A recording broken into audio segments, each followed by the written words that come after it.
오늘 하나님 말씀은 우리를 부욕해 하시는 하나님, 우리를 부욕해 하시는 하나님이라는 말씀으로 말씀 전할 때 여러분에게 큰 은혜가 있으시기를 바랍니다. 열왕기상 21장에 나봇이라고 하는 사람이 등장합니다.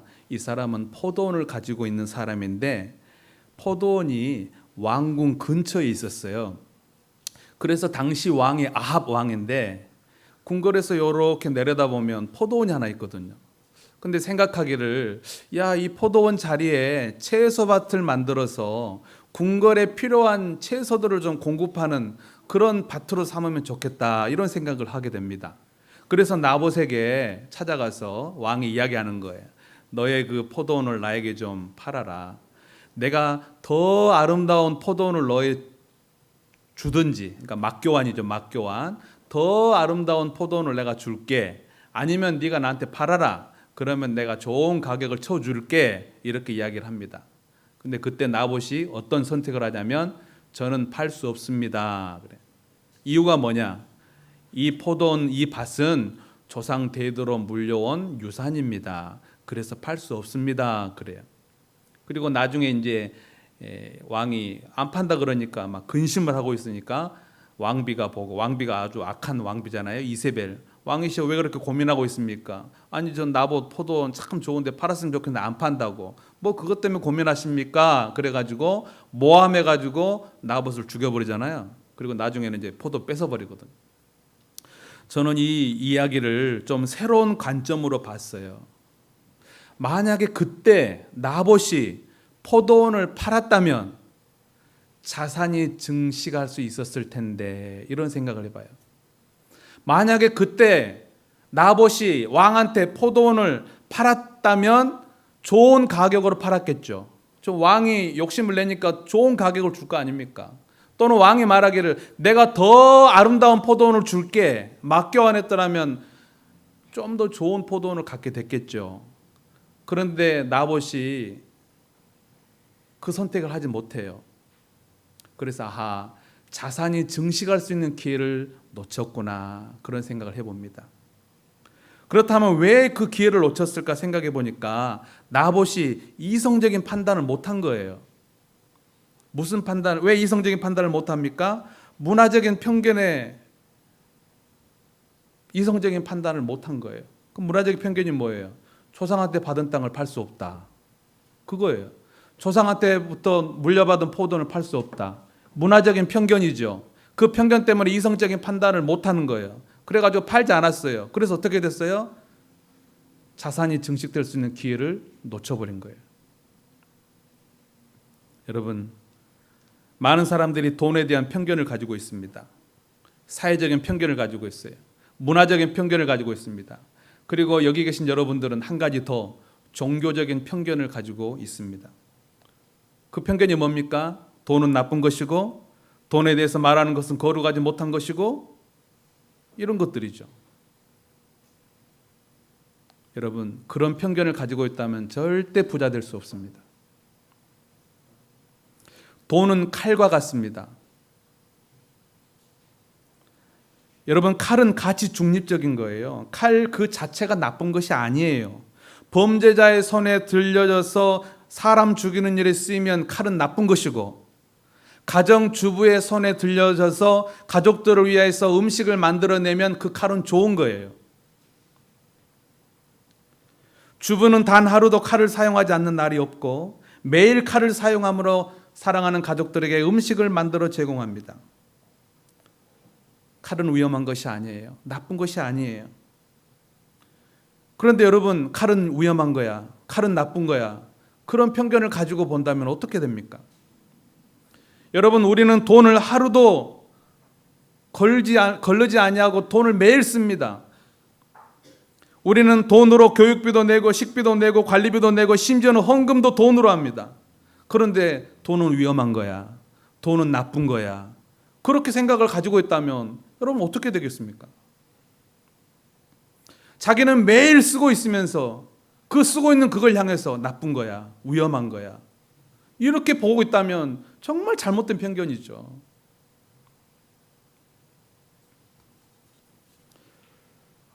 여러분, 부자가 되려고 한다면 돈에 대한 편견을 버리셔야 됩니다. 성경은 돈을 사랑함이 일만항의 뿌리가 된다라고 이야기합니다. 돈 그 자체가 나쁜 것이 아니고 돈을 사랑하는 것, 하나님보다도 돈을 더 추구하는 것, 그것이 나쁜 거라는 거예요. 돈이 악한 사람의 손에 들어가면 나쁜 일에 쓰이겠죠. 돈이 착한 사람의 손에 들어가면 착한 일에 쓰이겠죠. 돈이 하나님의 손에 들려지면 좋은 일에 사용되는 걸 믿으시기를 바랍니다. 여러분 부자 되기를 소망하시기를 바랍니다. 왜냐하면요, 부자가 되면 좋은 일을 많이 할 수 있어요. 지금 열왕기상 열왕기하 이렇게 쭉 보고 있습니다. 새벽에도 지금 열왕기하 보고 있는데요. 지금 우리 주일 오전 예배도 제가 그때 봤던 말씀을 더 이렇게 묵상하고 더 준비해서 지금 전하는 거거든요. 읽어보니까 오바다라는 사람이 나오더라고요. 이 사람은 국내 대신이에요. 국내 대신이 뭐냐면 궁궐의 살림을 책임진 사람. 궁궐의 음식도 갖다가 이렇게 막 준비해서 궁궐이 돌아갈 수 있도록 이렇게 살림 책임진 사람이에요. 그런데 이 사람이 아주 하나님을 잘 믿는 사람이에요. 왕이 아합 왕 아닙니까? 아합 왕, 이세벨 여왕. 아주 악한 사람이에요. 하나님 믿는 사람을 핍박하고 하나님 믿는 선지자들을 잡아서 죽이는 그런 사람이에요. 그런데 오바다가 그때 선지자들 100명을 몰래 숨겨가지고 보호해주고 먹을 것을 대주고 그런 일을 합니다. 오바다가 부자니까 그런 일이 가능했어요. 가난했더라면 그런 일 못했어요. 그리고 수넴 여인이 나옵니다. 수넴 여인. 이 사람은 엘리사 선지자가 자기 동네, 수넴은 동네 이름이에요. 자기 동네에 들리면 꼭 붙잡고 선지자님 식사하고 가시라고 음식을 꼭 대접합니다. 그리고 거기에 멈추지 않고 자기 남편하고 상의해가지고 자기 집 방 하나를 꾸며요. 침대도 갖다 놓고 탁상도 갖다 놓고 촛대도 갖다 놓고. 그래서 엘리사 선지자가 자기 동네에 들리면 꼭 오셔서 식사하시고 거기서 묵으면서 설교 준비도 하시고 또 쉬었다 가시라고 꼭 그렇게 제공을 해요. 그런 일은 왜 가능합니까? 수넴 여인이 부자니까 가능한 거예요. 여러분 좀 멋지지 않습니까? 자기 집이 하나 있는데 방이 좀 많아요. 그래가지고 2층 집을 게스트룸으로 꾸미는 거야. 예쁘게 꾸며가지고 혹시 여수에 관광지가 돼가지고 손님들도 많이 오는데 친척들 놀러 오면 주무시기도 하시고 또 선교사님들 요즘 코로나 때문에 그 막 선교지 못 가고 다 지금 들어와 계시잖아요. 그 선교사님 지금 많거든요. 그분들 지금 한국에 갑자기 와가지고 코로나 때문에 가지도 못하고 지금 계신단 말이에요. 그분들 그 게스트룸에 좀 모셔서 선교사님 가시는 동안 여기서 좀 잘 쉬었다 가십시오. 여러분 멋지지 않습니까? 부자니까 가능한 거예요. 부자니까. 부자가 나쁜 거 아니에요. 누가복음 10장에 보면 선한 사마리안이 나옵니다. 이 선한 사마리안이 이제 목적지를 향해서 여행을 가고 있는데 강도 만난 사람을 만나잖아요. 옷이 다 찢기고 벗기고 매를 맞아가지고 쓰러져 있는 거예요. 이 사람 부축해가지고 근처에 있는 주막에 데려다가 치료해주면서 2데나리온을 줍니다. 한 데나리온이 하루 품삯이거든요. 그럼 요즘 뭐 한 10만 원, 15만 원 잡을까요?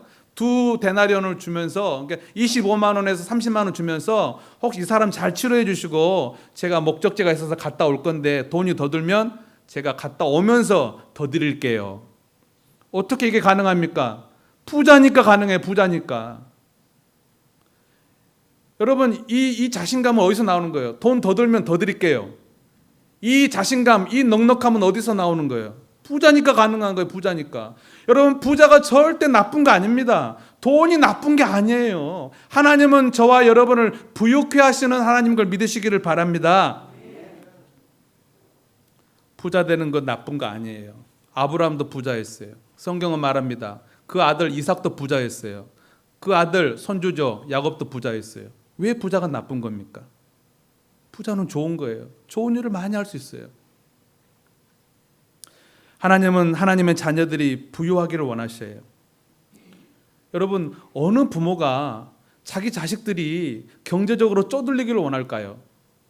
모든 부모라면 자기 자식들이 다 넉넉하기를 원해요. 부유하기를 원해요. 우리 아버지 되신 하나님도 마찬가지예요. 다 자기 자녀들이 넉넉하기를 원하지 쪼들리고 가난하고 엉상맞게 살고 그거 원치 않거든요.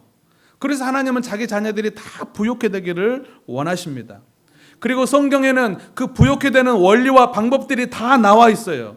성경에 나와 있는 그 부유케 되는 원리의 그 방법들을 찾아서 부자 되는 사람들이 누굽니까? 유태인들이 유태인들.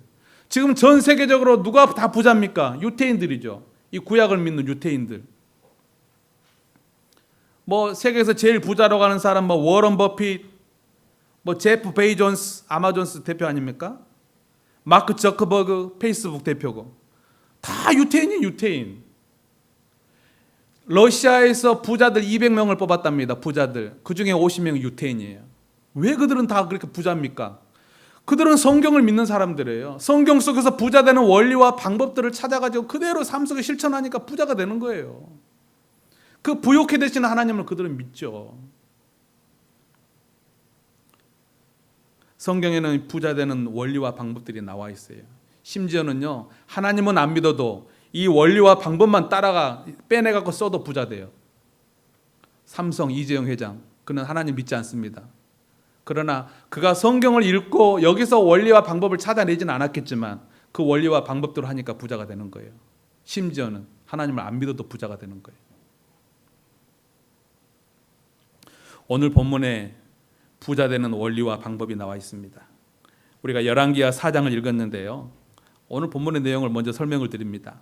선지자 생도의 아내가 등장합니다. 그러니까 자기 남편이 선지자가 되려고 준비하는 사람이었어요. 선지자 학교를 다니던 사람이었어요. 그런데 자기 남편이 일찍 죽어버렸네.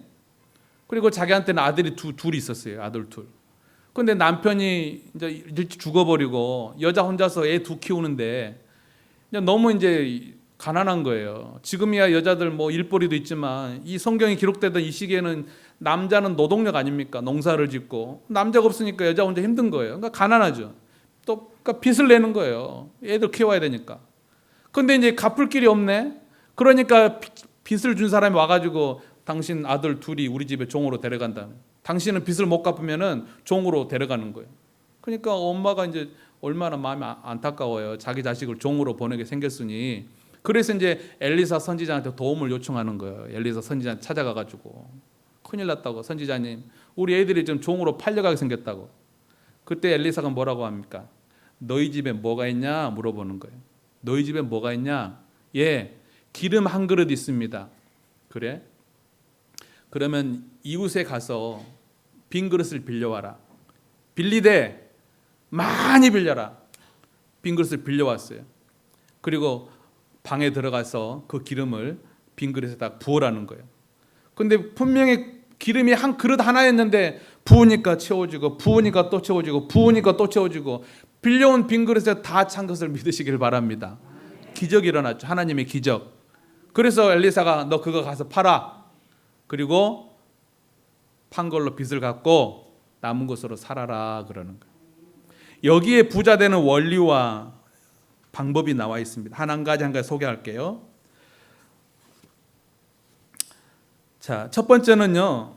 엘리사가 이 여인에게 뭐라 그럽니까? 너한테 무엇이 있냐? 내 집에 무엇이 있느냐 물어봐요. 그랬더니 기름 한 그릇이 있습니다. 대답하죠. 이게 뭔지 아세요? 자본금이에요. 자본금. 종잣돈이라는 거예요. 부자가 되려면 맨 먼저 자기한테 있는 돈이 얼만가 거기서부터 출발하는 거예요. 이게 자본금이거든. 종잣돈이에요. 엘리사가 그거 물어보는 거예요. 네한테 얼마나 있냐? 네 자본금이 얼마나 있냐? 종잣돈이 얼마나 있냐? 근데 이 부인은 너무 가난하니까 이게 자본금이라고 생각도 못하는 거예요. 뭐 기름 한 그릇 있는데 뭐 이것 갖고 뭐 하겠습니까? 아니, 거기서부터 출발하는 거야. 거기서부터. 여러분, 눈덩이가 굴리다 보면은 막 눈이 달라붙잖아요. 맨 처음 그 눈덩이가 바로 자본금이에요. 종잣돈이라 그래요. 이게 굴려야 눈이 붙고 눈이 붙고 눈이 붙어가지고 눈이 커지는 거예요. 자산이 증식되는 거예요. 엘리사는 그 원리를 가르쳐 주는 거예요. 너한테 뭐가 있냐? 자본금이 얼마나 있냐? 예, 기름 한 그릇 있는데요. 좋다. 거기서부터 출발한다. 그 다음에 이게 첫 번째 원리입니다. 그 다음에 두 번째 원리가 빈 그릇을 빌려와라 그래요. 이웃에 가서 그릇을 빌리되 많이 빌려와라. 이게 뭡니까? 대출이에요. 대출. 빌리는 거예요. 여러분, 대출이 나쁜 거 아닙니다. 나쁜 대출도 있지만 좋은 대출도 있어요. 좋은 대출은 뭐냐?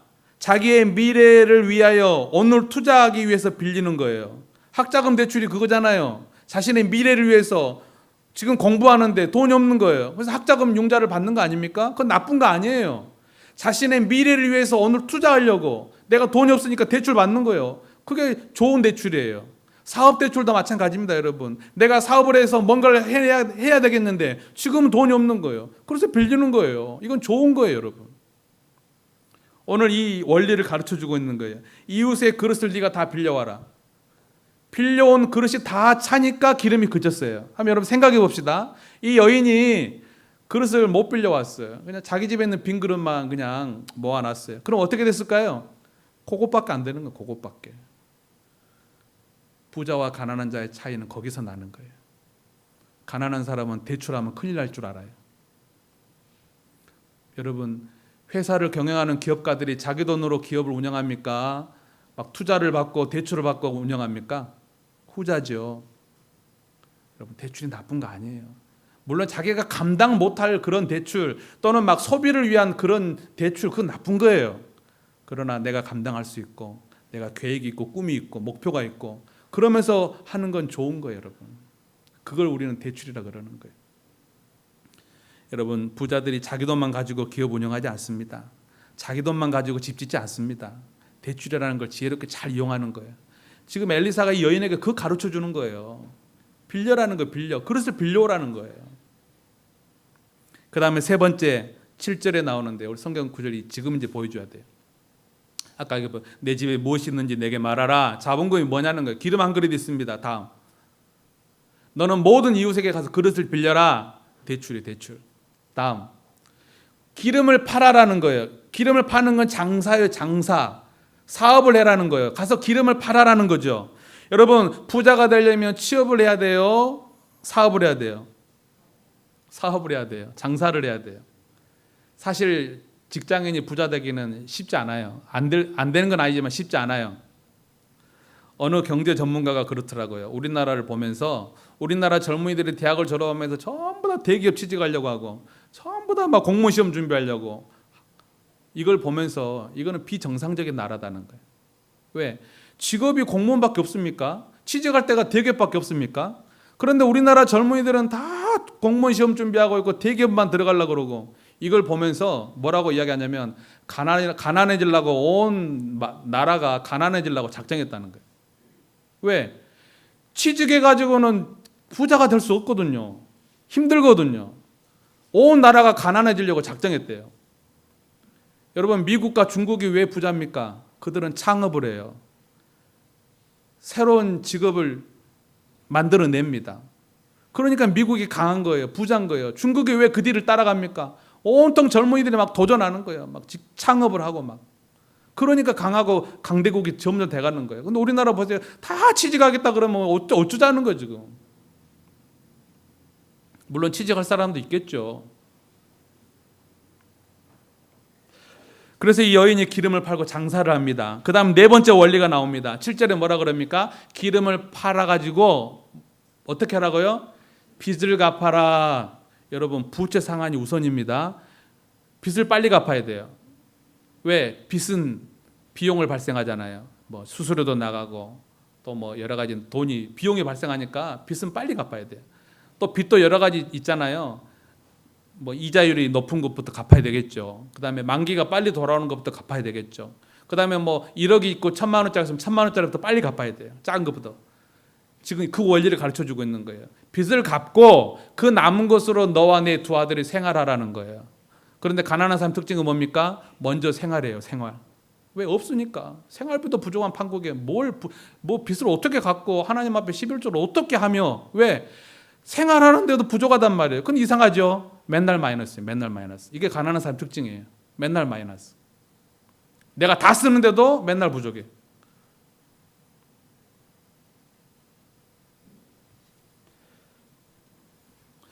저는 이 본문의 주인공 선지생도 아내의 그 가정의 뒷이야기를 한번 추측해 봅니다. 성경에 나와 있지 않기 때문에 뭐 그것이 맞는 이야기는 아니지만 제 생각입니다. 아마 이 여인은 이 사건 이후에 기름 장사를 계속 했을 것 같아요. 왜? 해봤으니까. 해보니까 이득이 남거든. 아, 기름 장사를 이렇게 하는 거구나. 저는 기름 장사를 계속 했을 것 같아요. 아니어도 어쩔 수 없지만. 그리고 두 아들 교육을 잘 시켰을 거라고 믿습니다.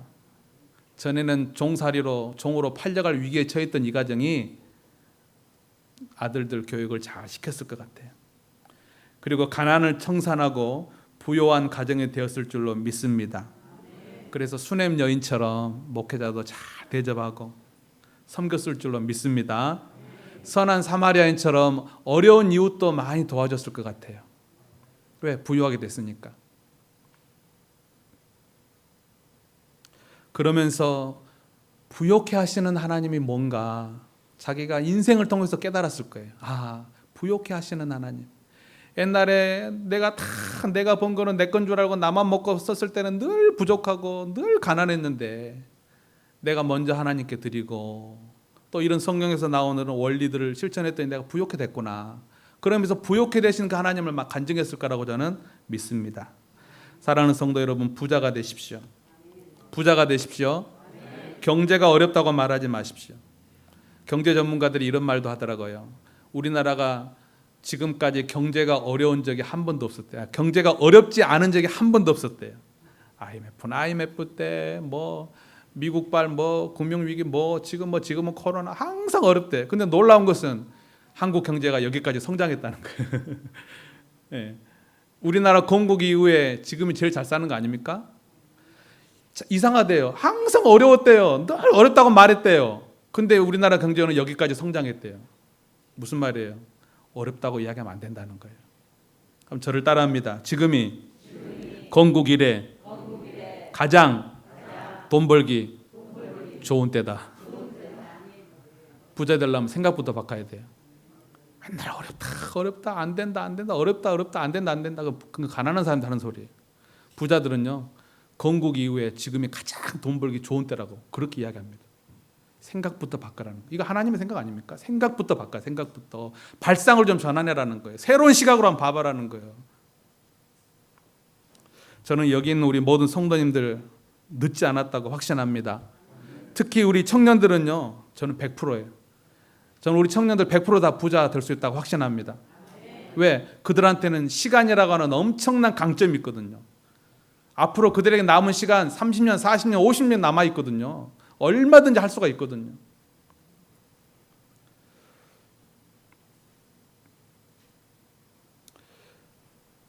저는 버킷리스트가 하나 있어요.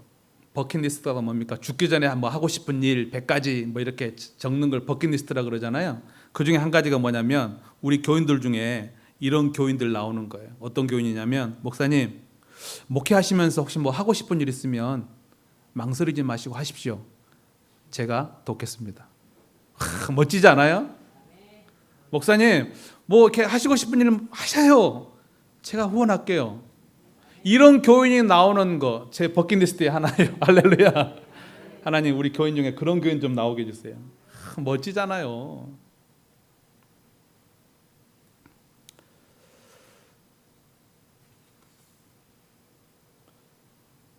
여러분, 부자 되십시오. 하나님은 여러분이 부자 되는 걸 바라셔요. 오늘 이 열왕기하 4장에 두 여자가 나와요.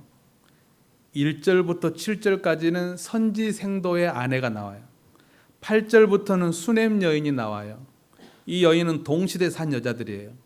그런데 선지생도의 아내는 가난에 찌들어 빚에 찌들어 두 아들이 종으로 팔려가는 위기가 있었고, 같은 시대에 사는 수냄 여자는 부유해서 선지자가 자기 집에 올 때마다 음식을 제공하고 자기 집에 방 한 칸을 꾸며가지고 쉬었다 가고 집무 벌 수 있도록 제공하고, 동시대 사는 여자예요. 시대가 어려우면 다 어려워야 되잖아요.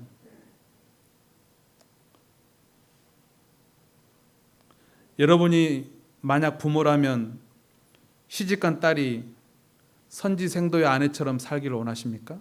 손주들이 종으로 팔려가게 생겼고, 아니면 수냄 여인처럼 내 딸이, 시집간 딸이 그렇게 살기를 원하십니까? 모두가 수냄 여인처럼 살기를 원하실 줄로 믿습니다. 부유케 되시는 그 하나님을 체험하면서 하나님 앞에 11조 생활도 하고 교회도 섬기고 목회자도 섬기고 주변에 어린 사람도 좀 도와주고 선한 사마리아처럼 부족하면 더 드릴게요. 이 자신감, 그렇게 살면서 그렇게 살기를 원하지 않습니까? 하나님도 똑같아요. 왜 돈이 나쁜 겁니까? 하나님은 우리를 부욕해 하십니다. 오늘 여러분 결단하셔야 돼요. 여러분, 우리가 부자 되려고 하는 것이 부자와 거지 나사로에 나오는 그 부자, 날마다 호의호식하는 그런 부자 되려고 하는 거 아니잖아요. 오바다처럼, 수넴 여인처럼, 선한 사마리아처럼 정말 좋은 일하는 그런 부자 되길 원하는 줄로 믿습니다. 오늘 여러분 이 시간 결단하십시오. 내가 그런 부자가 되겠다고 결단하세요.